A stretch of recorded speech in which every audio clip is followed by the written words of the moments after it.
Good morning, everybody. Welcome to the Tony Saraceno Baseball Show. I'm Tony Saraceno, and the time is 8:48 on Saturday, May 30th.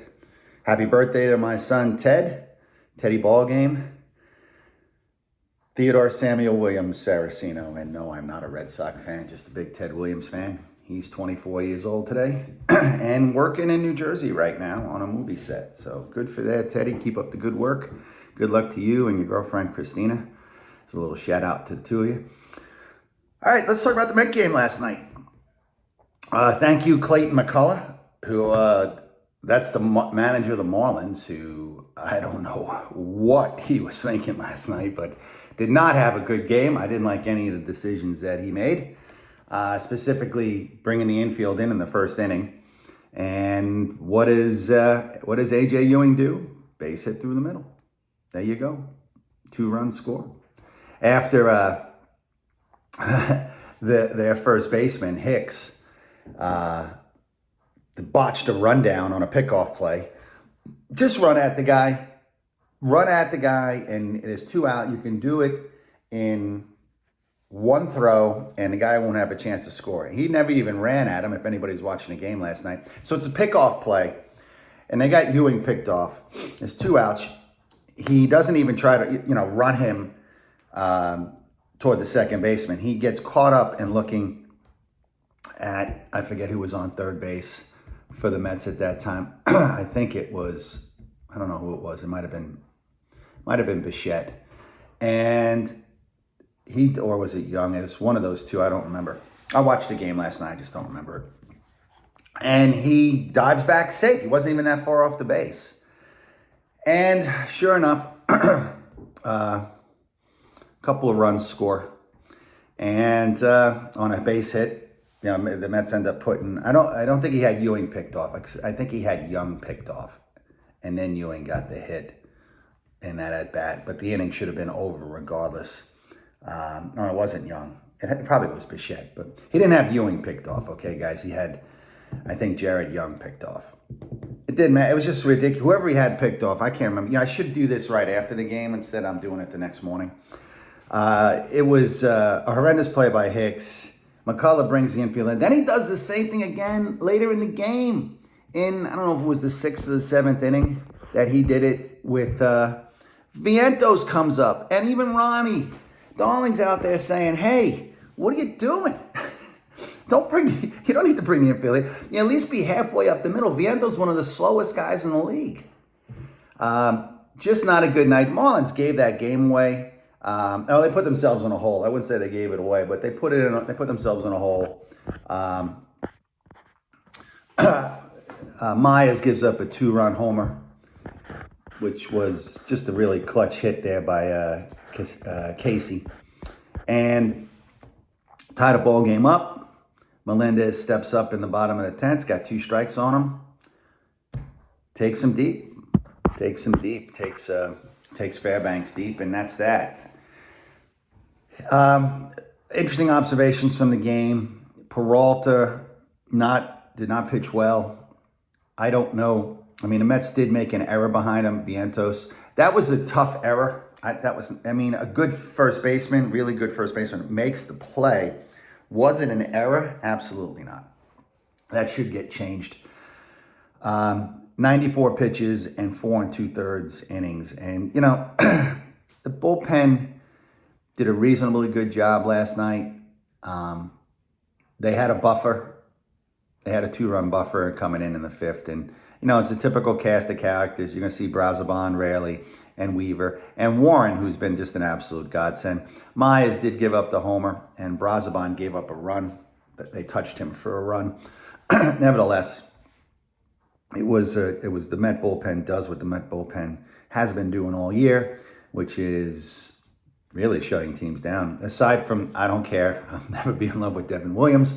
I don't want to be in love with Devin Williams, and it's just a matter of time before Devin Williams blows a big game in a big spot for the Mets this year and cost them something. If the Mets are playing for anything by the time we get to August, he will blow a game. He'll blow a couple, and then he can tweet when he goes to his next team, how he feels more appreciated, because not only do Yankee fans not like him, but Met fans don't like him.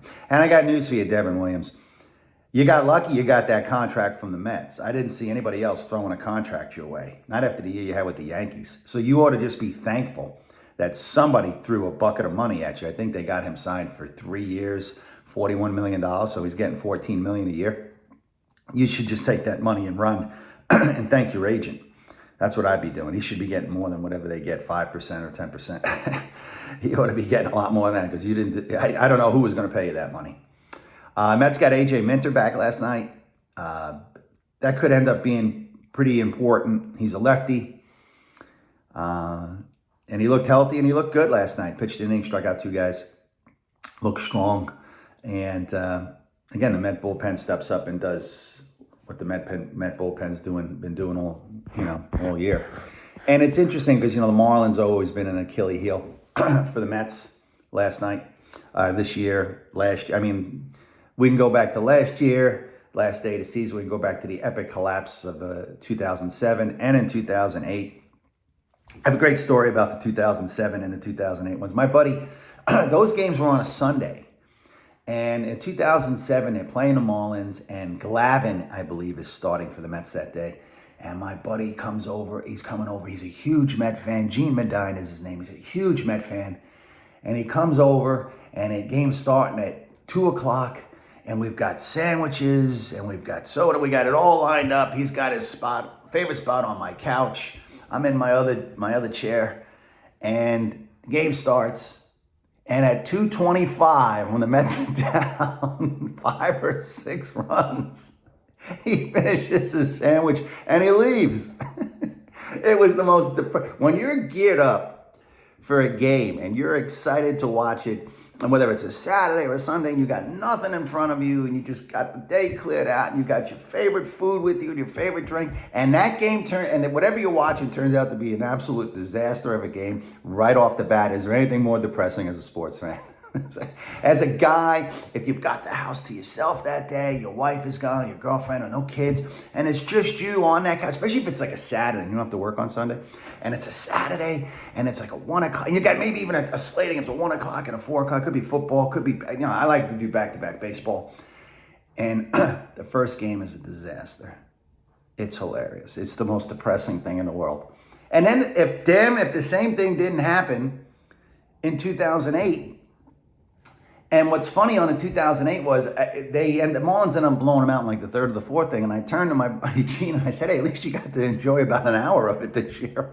Last year was 15 minutes, So you got the epic collapses of 07, which is really epic. But 08 was a terrible collapse as well. And then you got the collapse last year. And the Marlins always putting that final dagger in the Mets' hearts. And going into last night, I think they had beaten the Mets 8 out of 10. Already this year. So the Mets get a nice win with it. The lineup is still, they scored 9 runs last night, and they had some interesting, Vientos hit a mammoth shot last night. I think it was the 2nd furthest home run of his career. He's got massive power, but he's got holes in pitch recognition. You can get him out on, slow stuff or hard breaking stuff off the plate. And this has been his MO since the league figured him out. And it's been like this last year, and it's still like this year. He hit a couple balls hard after it. He's been a little unlucky, but he's still hitting 224. There's unlucky, and then there's unlucky and not good.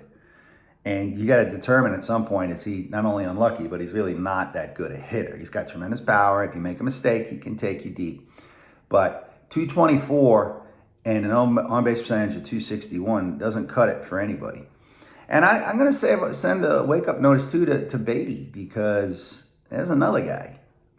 You're 231. He had 2 RBIs last night, but he's another guy with 305 on-base percentage, all these bad OPSs.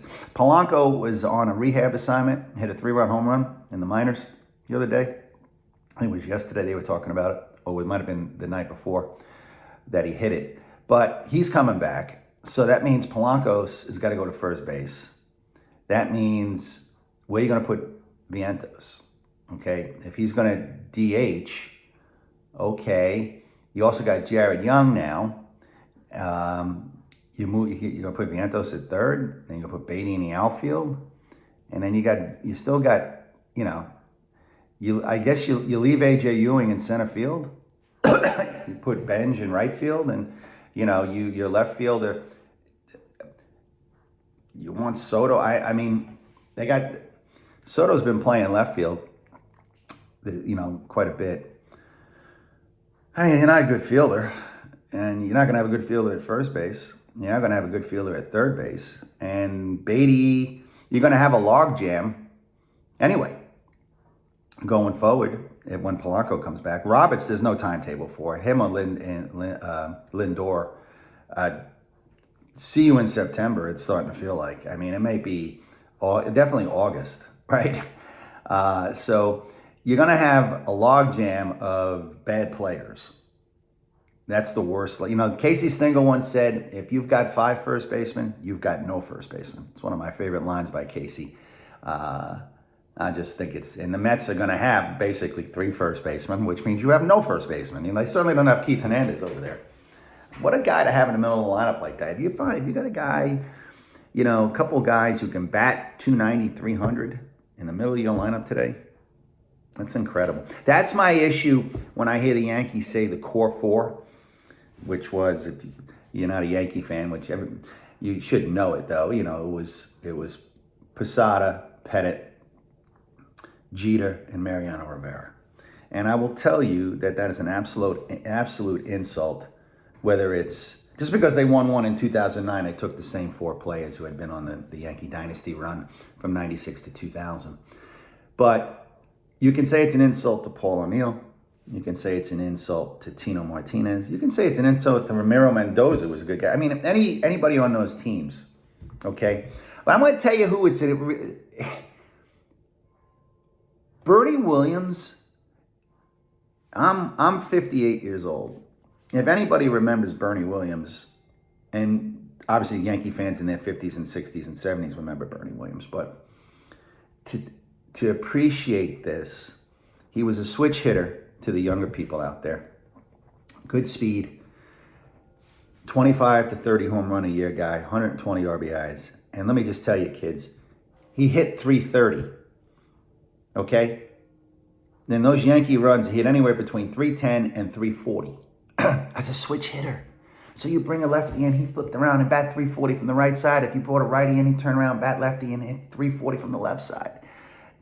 We look at Soto, and he's such an accomplished hitter, and he's works the count, and he really, really battles. And, that lefty last night, throwing the off-speed stuff, he made Soto look bad on a swing, and then Soto got a hit, put his bat on the ball, got a hit.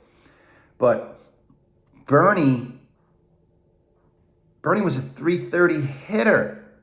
Think about this. And Soto's probably career 280 hitter, 290 hitter. He had one year he batted, I think it was in the COVID year, hit like 340, but he's been a 280, 290 hitter his career.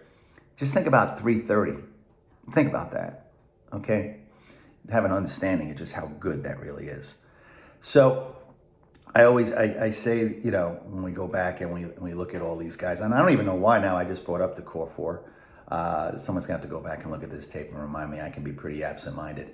But, I'm talking about the Met lineup. And you have guys who can hit, and you don't have that guy, who's going to bat. There's no teams really do. You have very few guys who can hit 320 anymore, which is just so indicative of the state of Major League Baseball as far as how it's taught, and how tough it's gotten. It's still very difficult. I mean, you're seeing 3-4 pitches a night as a hitter. It's very hard to get set. You got to make adjustments immediately on the fly, different release points, the way the ball moves differently. It's very difficult. So I get it. Nevertheless, Marlins got a guy in their lineup. Their shortstop's hitting 336, Lopez. And, the Mets, really, I'm not going to count Jared Young. He doesn't have enough at-bats, but they don't have anybody. I do think AJ Ewing can turn out to be a pretty doggone good hitter. I think he's going to be a 300 hitter in the big leagues just because he can run, and he's going to get his share of infield hits. But I don't see any other hope on the Met lineup right now going down. I mean, Vientos and Beatty are going to be 220s and 230s. Simeon, forget it. He's washed up. He's so done. He's just trying to survive. He's going to be a 220 hitter. Torrens and Alvarez are both going to hit 220, 230. The jury's out on Benj. And, Bichette is the great mystery. I mean, just a great mystery. They really need him to hit 290 in that spot. You're in front of Soto. And they're not doing it. Now, listen, they scored 9 runs last night, and they had their biggest inning of the year since the opener against Paul Skeens, which who knew, right, that it was that it'd break down to this. But they managed to, they scored 9 runs. It's ironic they gave up 7. And listen, let's just caution this. It's not like the Marlins are any good. Marlins are 6 games under 500. Shit, if we can't beat the Marlins 2 out of 3, what are we talking about here? And I know I'm not a fan of the Matt Ross. I do think it stinks. But, come on, it's still the Marlins. You're at home. You had it. You got spotted a lead because the manager just made one dumb decision after another. And then on top of that, you had their first baseman not being able to execute a pickoff rundown play. So, I mean, they handed you a lead. You better be able to get away with it. And they almost blew it. But I'm going to, stay positive. They won the game. They did what they had to do.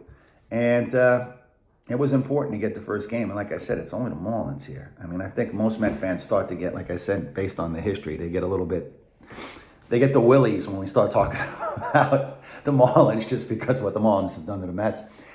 We got Christian Scott on the mound today. It's a 4:10 game. I'm meeting friends later. I've been busy since I've been in New York. Listen to this game on the radio. I'll be in the car listening on the radio, which is there anything better than listening? And just one other thing, enjoy Howie Rose.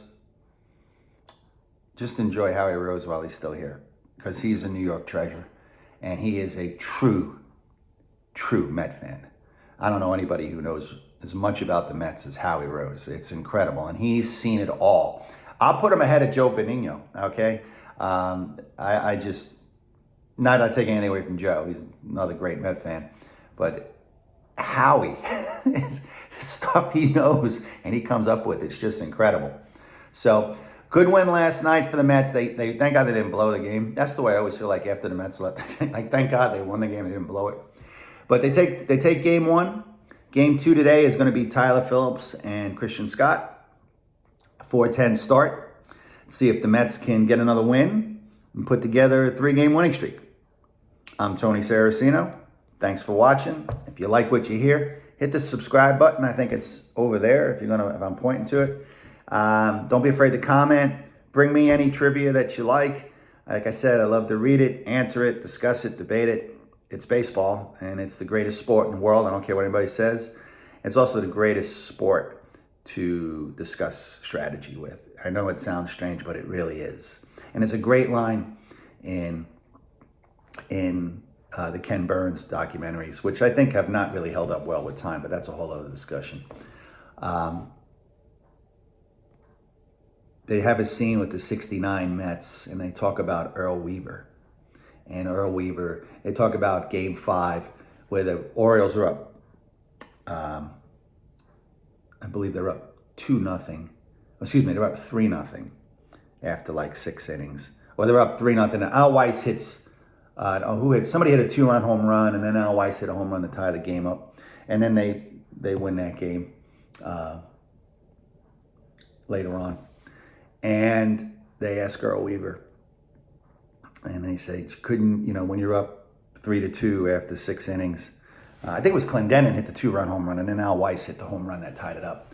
And then they had some errors. Boot Power made a bad flip and booted a ball and didn't flip it in time, and the Mets end up winning 4-3 and win the World Series. And they in the clubhouse after the game, they're asking Earl Weaver, if you could have won that game, you could have gone back to Baltimore down 3-2, but you're in your home stadium, and you can look at Games 6 and 7. And Weaver turned and said, "This is what you can't do in baseball. You can't take a knee. You can't dribble out the clock. You got to give the other guy a chance. You got to give him. You can't hide from him. You got to give him a chance. This is why this is the greatest game of them all." And it's true, folks. It's true. It's the only game the team on offense doesn't have the ball. It's the only game not managed by a clock. If you can keep hitting, you can come back no matter what the score is. You never run out of time. All right, that's it. Tony Saraceno, enjoy the day, folks.